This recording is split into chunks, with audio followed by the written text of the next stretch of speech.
Hey Internet, Eric here. Hi. Whitey's back. Yay. This was per his request, not for me to review it, but he wanted to sit in and talk to this because he knows his history, and I don't know shit. So Yeah. today, about a lot of things. yep, today's movie, we're going to talk the 1988 classic Young Guns. Young Guns, starring everybody who was anybody back then. All right, give me the fucking. But if you're new to my channel, welcome. I discuss plot spoilers, specific things, all that jazz.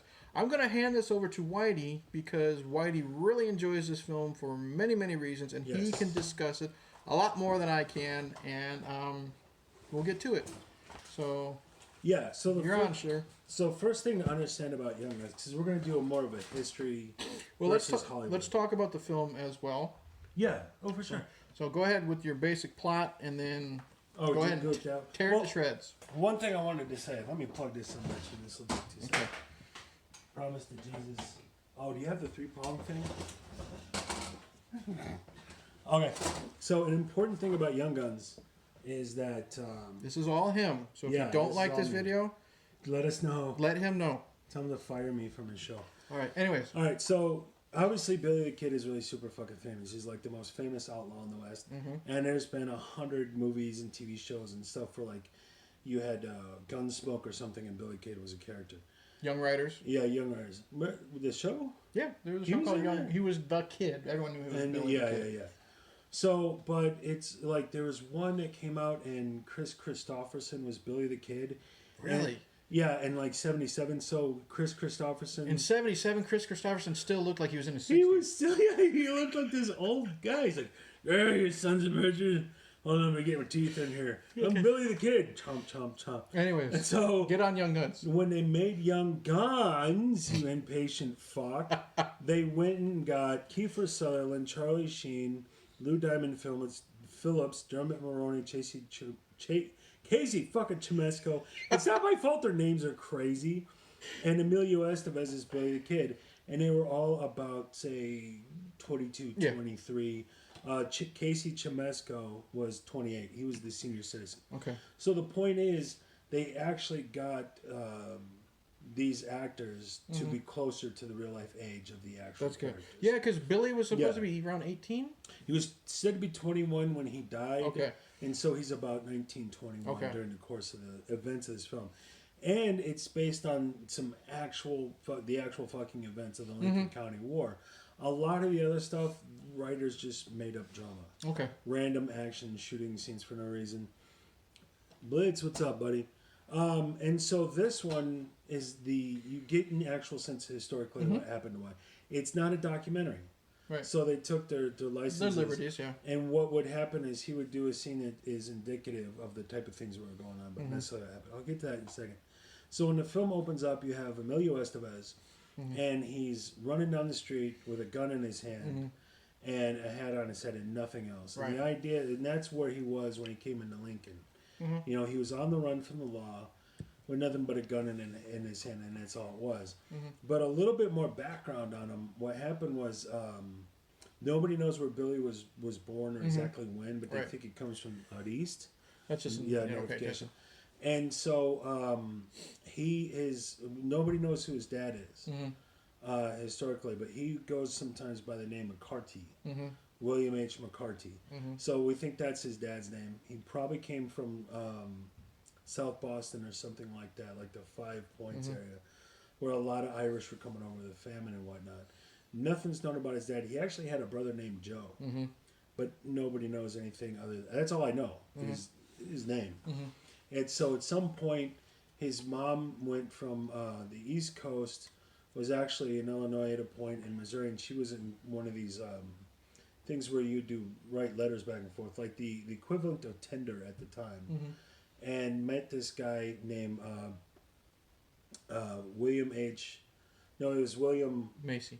No, it wasn't. Trying to be historical here, dude. What was that? Antrim, William Antrim, who was a coal miner. So they move to New Mexico. They move in with him. They get married. His mom dies from consumption. William Antrim wanted nothing to do with Billy the Kid, so he ended up orphaned. And everybody said he was a good kid, a good student prior to that point, but now he's like fucked. And so he fell in with a group called the Jesse Evans Gang. And was that these guys? No, that's what's coming in just a moment. Okay. The Jesse Evans Gang was like the equivalent of a modern day biker gang. And so that's where Billy kind of gets his twitchy finger from. So they decide to go into Lincoln, New Mexico, where you have this feud going on between. You keep staring at me, bro. It's freaking me out. Sorry. What was the guy's name? It was Murphy and it was John Tunstall, who was a young Englishman. Tunstall is the Terrence Stamp guy, right? Terrence Stamp guy, and he's runs a business and does cattle. And then opposite from him is L.G. Murphy and Dolan. And so there's these two factions. They're cattle businessmen. They own stores, and they're competing with each other. But L.G. Murphy has got this much larger group. He's got what they call the Murphy Men, which is 5,200 guys. And he's connected to something called the Santa Fe Ring, which is a bunch of corrupt politicians and whatnot. He's very powerful, very connected, a lot of guys, a lot of money. Terrence Stamp's character, John Tunstall, is a 26-year-old Englishman, much smaller. You know, he's got about 30, 40 guys, but there's the big faction, the little faction. So when the Jesse Evans gang rolls into town, they go to work for the bigger faction, L.G. Murphy. Billy the Kid actually goes to work at a cheese-making factory. Shit you not. Wow. Kid you not, with Doc Skurlock, played by Kiefer Sutherland, and the other guy's name I'm blanking on, played by Casey Chimasco. That got shut down because they got run out of business. And then them and a rancher named Dick Brewer, they all end up working for John Tunstall. So it's basically the big faction. It's just like Super Walmart. It's wiping out all the small businesses. They end up working for John Tunstall. And right as Billy the Kid shows up and starts working with them as well, the Lincoln County War kicks off. So you know what? I'm not... last sentence, and then it's that's so fine. here he is, an honest, decent kid, but then he gets caught up in these circumstances, kind of outside of his control. I'm thinking of, and this is nothing against you. This isn't going to really be a movie review because you know your shit. This is going to be more like a history lesson type of video. What did I just say? Like when we started talking, I was like history versus Hollywood. Because I'm about to do all of this. I didn't think how much you were going to. I've got 5 more seconds. Like the next thing I was going to say was, and then you get to the point. Like the next thing to happen, so they go to work for John Tunstall, and the Lincoln County War is kind of on the verge of kicking off. And that's where you meet Billy the Kid when he's running down the street with a gun. Now, the one more point I wanted to make was... He's getting upset over nothing. Just like in the film... What a woman. They asked him at one point, they say, you know, you killed a guy. The guy he killed, his name was Wendy Cahill. And they were playing cards. Wendy Cahill thought he was cheating. Wendy Cahill is a bigger guy. Billy Kid's little Billy Kid. Knocked him down, started beating the shit out of him. Billy Kid pulled out a gun and shot him in the abdomen. Okay. He died the next day. So that's where we get to when they come into Lincoln and he starts working for John Tunstall. That all actually happened, but that's just the 5 minutes of details to get you up to that point that the film doesn't address. Which is fine because, again, it's an action shoot 'em up. And this is all you got to know. He's on his own with nothing but a gun in his hand. He's running from the law. And that, what the John Fusco, the director, gets you is all that information in that one quick moment. And then he ends up with the regulators, which are these guys working for John Tunstall, and that's where the kind of the film gets going. And so that's there.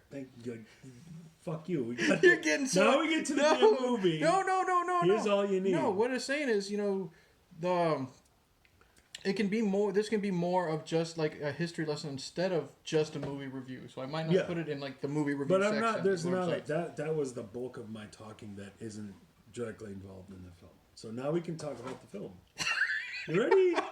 Let's go, kids. Well, what I was saying is I really like all the performances. You've thrown me. Go for it. You've thrown me for a loop. My favorite character, actually, out of all these people, my favorite character is not on the box cover. My favorite character is John Tunstall, played by Terrence Stamp. Yes. I love how he's taking these boys in and he's teaching them to read. Yeah. He's getting them off the streets. He's trying to make them, I don't know, like proper gentlemen or what, but that's just a notification. Don't pay attention. But he's trying to make them proper gentlemen. And then when he is gunned down, you believe like the rage and the sadness out of all these men. Yes. But every single one of these guys is great. Emilio Estevez is he does a great job of making Billy the Kid charismatic, but dangerous.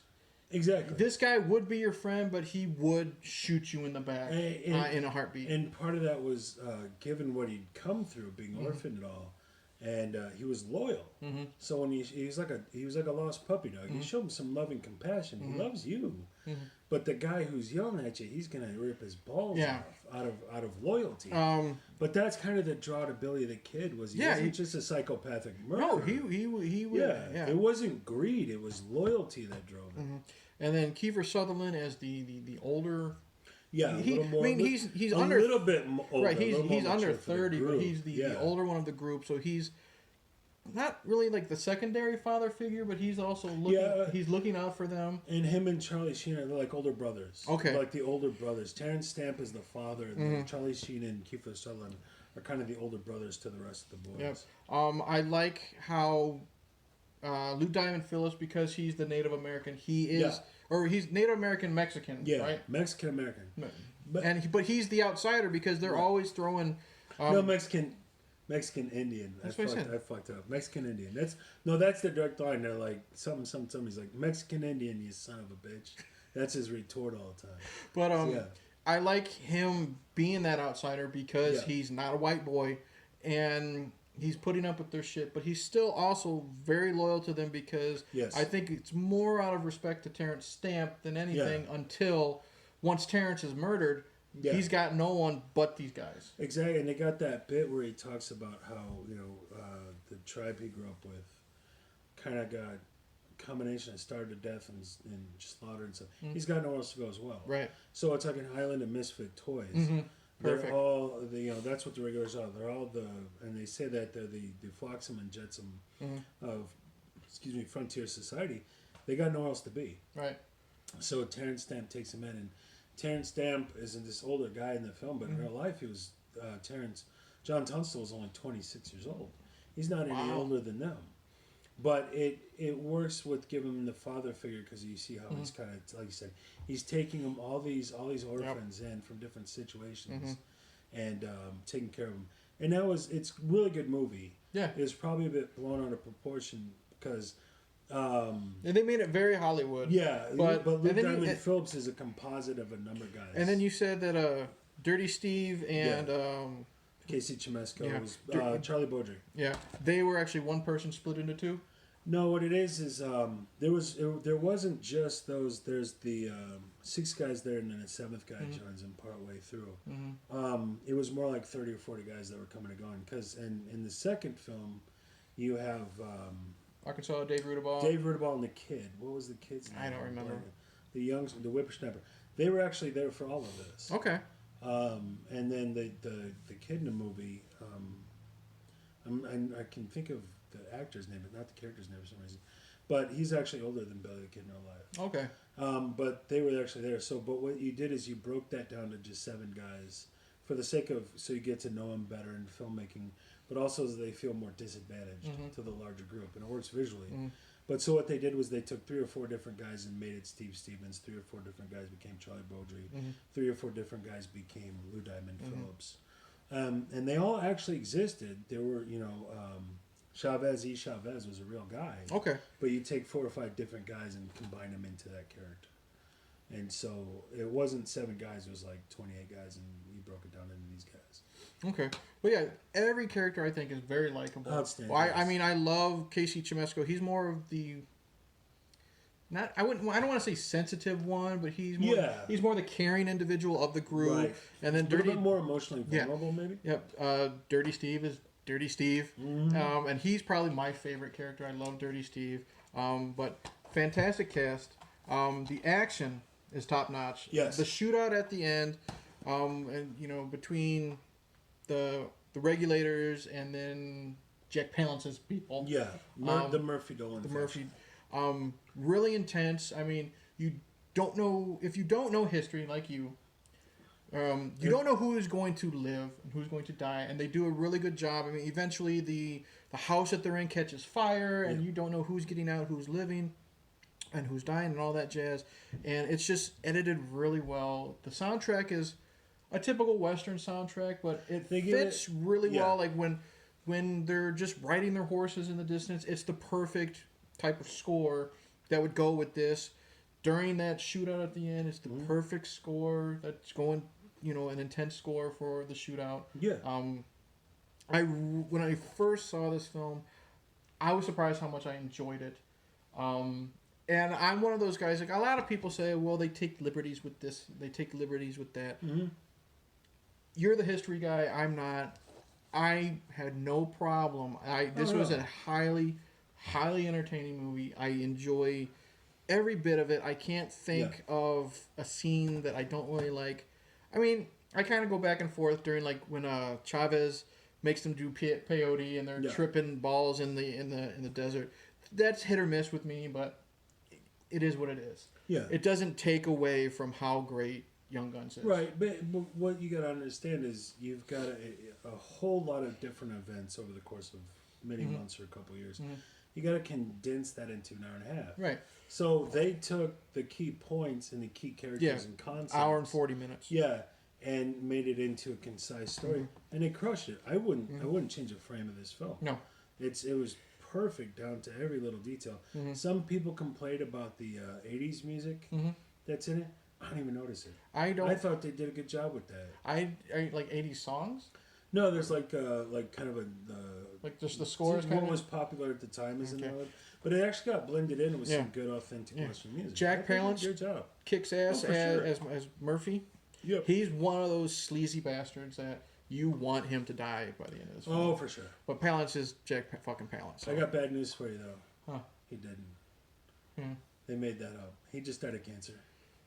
Whatever. Hollywood. Good job, Hollywood. You did a lot, but he didn't get shot in the head by Billy the Kid from 50 yards away. But see, but after all this, after watching all this intense scenes, do you want him to die? No, you want him to get his head blown off. Precisely. So, this is the one time when Hollywood butchered history for the greater good. But it did, but it didn't, because again. Well, you know what I mean. They took it liberties, but this got. My point I was making before is this got so much closer to what really happened.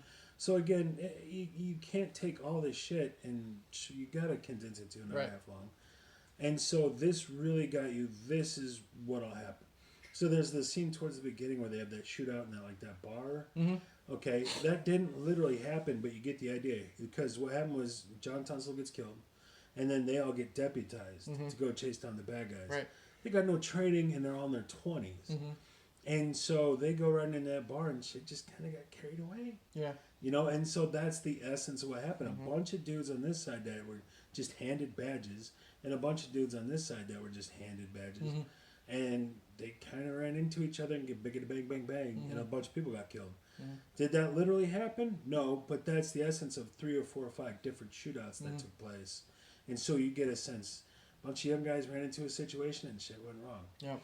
And so they really give you, and again, Billy the Kid would have been a normal kid. But he got caught up in this. Wrong place, wrong time. And they say in the film, it's there's a whirlwind out there. And so they're just normal guys, but they get caught up in this crazy scenario. It's like I wouldn't change it for the world. Billy the Kid, wrong place, wrong time. He was the John McClane of But in a way, he was the right guy at the right time because he came into his own. Yep. This is what he did good. Yep. Shooting people. Yep. So after that review and that history lesson, which actually was pretty good, I only had about 4 more hours of stuff to say. I know, but no. In the end, Young Guns, highly recommended. Great performances, likable characters. Like I said, Dirty Steve is my favorite. Although Emilio is probably a runner, but they're all good. It's hard. It's hard to pick a favorite. But again, like I said, Terrence Stamp and Jack Palance as well do fantastic. It's everybody. Great action, great score, great fucking movie. So. That's it. Thank you for watching. Like and subscribe. Click the bell. I don't care. I'm going to put the link to the Whitey the White Guy Show in the description below. Click on that link. Sub to him. Show him some love. Show him a lot of hate because he deserves it. But thank you for watching and good journey. Good journey.